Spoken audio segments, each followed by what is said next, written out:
Are you free this afternoon? Do you want to join me on a trip to the zoo? We can check out their new fungus beetle display and perhaps walk by the hairy armadillo.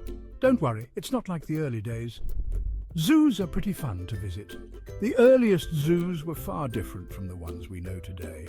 They were symbols of royal power and prestige. Ancient rulers from Egypt to China kept exotic animals in captivity. They staged elaborate gladiatorial combats involving lions, tigers, and elephants. The Renaissance renewed an interest in science and exploration that led to a thirst for knowledge about plants and animals. Scholars began to study animals with a more scientific eye, seeking to classify and understand them. This new approach emphasized observation and documentation. The 18th century Enlightenment, with its emphasis on reason and scientific inquiry, further propelled the evolution of zoos. Naturalists began to advocate for more humane treatment of captive animals.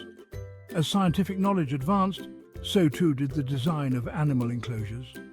Zoos began to move away from simple cages towards more spacious and naturalistic habitats. The late 18th and early 19th centuries saw the establishment of several major zoos that would become models for others to follow.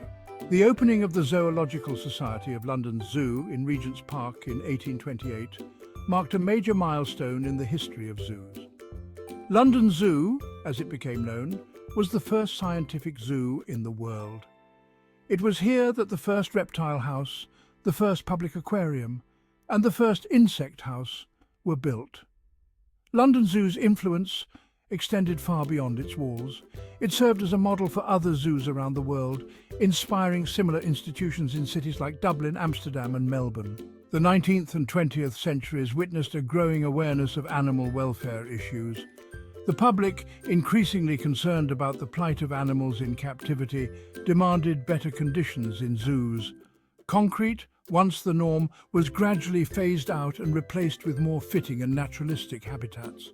The transformation of zoos from stark holding cells to immersive displays is a testament to our evolving understanding of animal needs. Gone are the days of sad and unhealthy eyes staring back. Modern zoos strive to create environments that mimic the sights, sounds and smells of the animals' natural homes. Today's zoos are at the forefront of global conservation efforts.